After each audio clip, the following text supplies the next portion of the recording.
We're headed over to Oceanside to go look at a project that we got a call about. We're going to go see what we can do for them. Look at that thing. There we go. This truck is set up.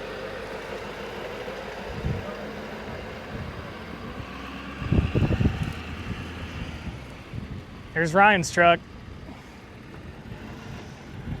Sound off everything. Looking good. So what they're gonna do is they're gonna build a dog rescue here. We're gonna put in a driveway right here, and then it's gonna come in here, and it's gonna have tiny homes. They're like tiny homes. I'll see if I can find it. But they're gonna put some tiny homes for the dogs in here. It's gonna be super cool. So back here in this area, I think it goes all the way back. There's a house over here, and it's gonna go back that way, and they're gonna put a coffee farm in here. So there's gonna be a dog rescue up here in this front section, and then they're gonna put a coffee farm back here. And Ryan and Marcos have been building a berry farm down the street, and they're gonna be doing pretty much all the work here. And we're gonna come in with the blade, and we're gonna lay out the base and make a nice road. And then they're gonna put in all these dog tiny homes. That'd be a super cool project. So we got this in the mail. I bought this. This is not a something free. I spent money on it, but this is called a Soter fuel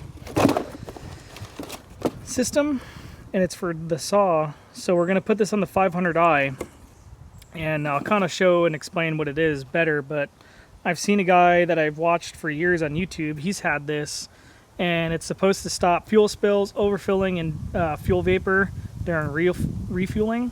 And that's pretty much the fuel geysering that happens on like a lot of wildland fire stuff, because everything gets super hot, or when you run these saws super hot and it's hot out, you'll get fuel geysering. So let's get the 500i out and let's put this system on here.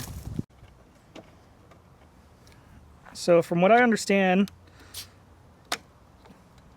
we just put this on here, and that already came off. But let's see. 1, 2, 3.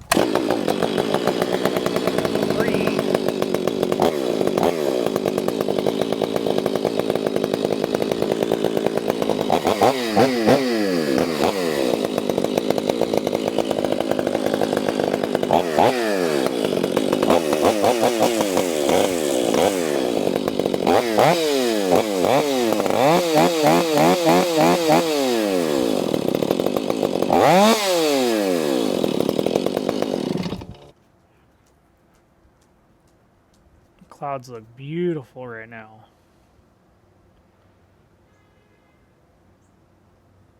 We are coming back outside. We have to refilm the stuff I just recorded because the camera's all like shaky. I've had this issue a couple times. Hopefully I just did a recalibration that'll fix it. Well, let's redo this installation of the fuel system on the saw. That sound right there is the coolest helicopter in the Marine Corps. I would say in the military. It's a CH-53 Super Stallion. They sound amazing. And that's what my grandfather flew in during Vietnam. So we already installed this on the saw, but for the sake of the video, we will pull it back off. But this right here is Soter, S-O-T-E-R fueling system. So what this is a quick connect like fuel system. This is the box. The Soter fueling systems receiver for still saws with a quarter turn cap. And it says that this is virtually eliminates fuel spills, overfilling, and dangerous fuel vapor during refueling. So what this is you take your fuel cap off, the normal one that's already taken off, and then you put this in here. And what you do is you put this system, which is their system. This is what's called the Soter probe. So this is the probe, this is the receiver, and this is the box. So this is the Soter probe for fuel bottles. So this goes on here, and there's you put it, spin it around, and there's a indent right here, and that's where this allows it to go in. And this is the system right here. It's a quick connect here. So you put this in here, and that tops off the tank. So right now it's topped off. It's not going to let any more out. Pop it off, you're done. Flip the cap, you go back to work. And then you just pop your little thing on here. It can't come off until you spin it. So you spin it until you get to the indent, and then it pops these out. You pop her off. Now it's locked. And then you just close that up, and you go back to work. That's that. So let me pop it off real quick, and I'll show you how to do it, because I didn't really see any videos on how to install it. So what you do here is you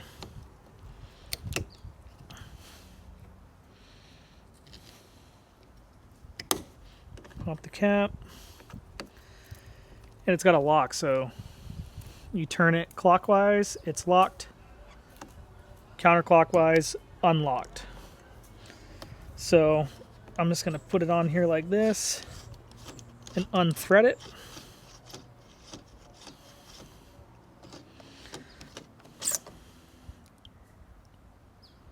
So this is the upper part of the system right here. And you can see it's got a spring in there.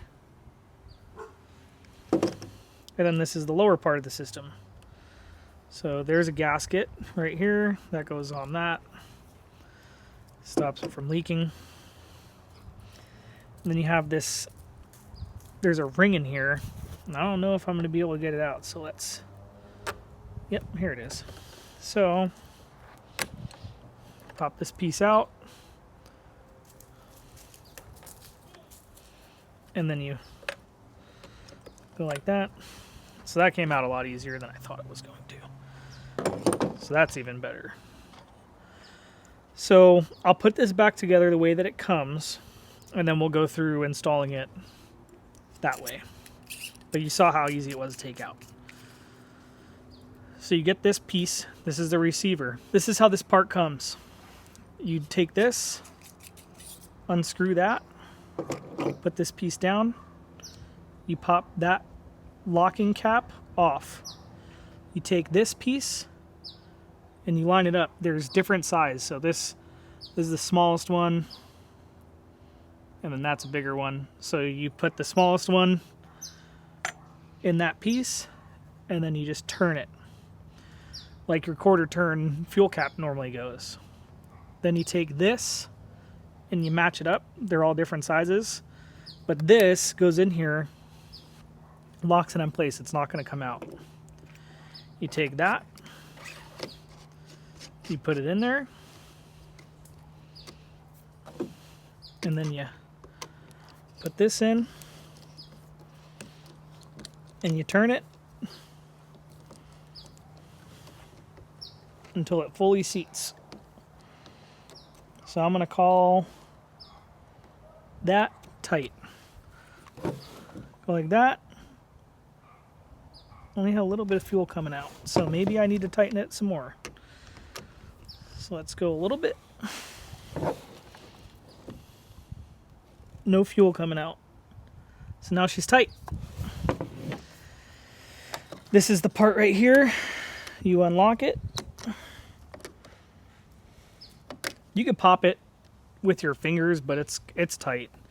And then now this is unlocked. So this piece in here, that's the piece that the probe goes into.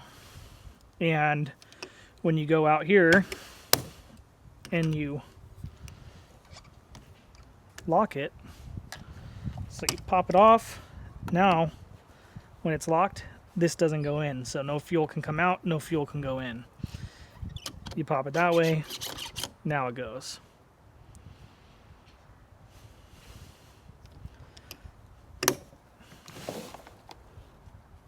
And that's that. So this is to stop the fuel geysering, which is an issue. In the beginning part of the video, I think it's a little bit shaky, but I'll still use it. When I initially took the cap off, you can hear the pressure release. That was this saw sitting in a container at my house, not used. When they're on fires and it's hot and you're at hot embers and stuff like that, or you're getting into a hot piece of wood, these things get really hot. And multiple times, if you go and look, people have been burned up because they open this up and it spurts fuel all over the place. So pretty much this system is to stop that. There's a guy I watch on YouTube, a Wrangler Star, and he's had one of these for years, and I've been looking for him because I really like the whole setup. And I just watched one of his videos the other day. He had this on his saw. I was like, you know what? Let me look and see if I can find one of those. And they're now for sale. I think that in reality, anyone that's working on the fire line with a saw should probably have one of these, just because it gets hot. If you're doing brush cleaner or anything like that, I think it's a good tool to have. If you have no fuel spills, now you're not spilling fuel on someone's driveway or concrete, or you're not spilling fuel when there's a fire, or you have hot embers. I think it's a pretty good system. They have it for the fuel bottles, the SIGs is what they call them, 30-ounce MSR fuel bottle. And then they also have them for, I bought one of the probes. It's for the Soter PFC. I'm going to have to get one of those fuel cans because I thought it would work on my Domar, but it does not. And yeah, that's pretty much it. So I want to just do a quick little, like, this is how you use this. I really like the system, and this makes a lot of sense. It's pretty much designed to stop fuel geysering. I've had it happen to me. Not on a fire. I don't run a saw on a fire, but I've had it happen to me when we're cutting. It was hot out, and I opened up the fuel tank, and it was spurting out fuel at me because it just gets hot and the vapor doesn't release pressure in here.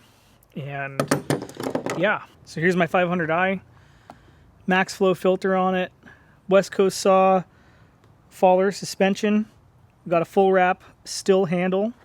I got some of this alien grip. It's for for tennis rackets and stuff like that, baseball bats, but it works really good on here. It gives you a nice grip and it's nice and soft on the hand. We got a West Coast saw clutch cover, and then we got the West Coast saw bark box and the Felon dogs. I like these. I like the way they look, but I think they might just be a little bit aggressive for where we're at. And then I have a Ruffian Specialties saw cover on it. There's Valor. So, got this thing on here. And then we got a 32-inch Sugihara bar on it. And it looks like it got pretty warm when they were using it. So I think it was having some oiling issues. So we'll be looking into that. But yeah, that's my saw. I don't use it as much as I wish I did, but that's just kind of how it goes. Once you use the 500i,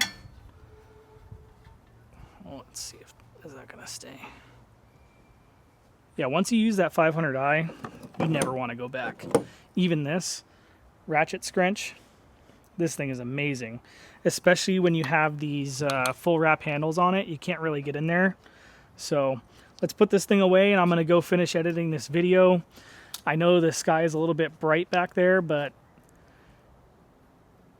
yeah, we didn't get too much stuff going today. We're waiting on our job from Pendleton to start off, and we went and looked at that other project. I'm hoping that we get on that. We got the skid steer with the blade ready to go. So once we get the go-ahead for that, we can move right in there and get that road base laid down. And it'd be just a cool project to be involved in, and we'll see what happens from there. So got the rock lights on, we got the amber on here. That thing's pretty bright. Sound off signal. It's got our little switches right there. I got our radio. That's the end of this video. I usually don't end them, but today I'm in the middle of editing and realized my video was kind of messed up, so here we go. Here's an outro.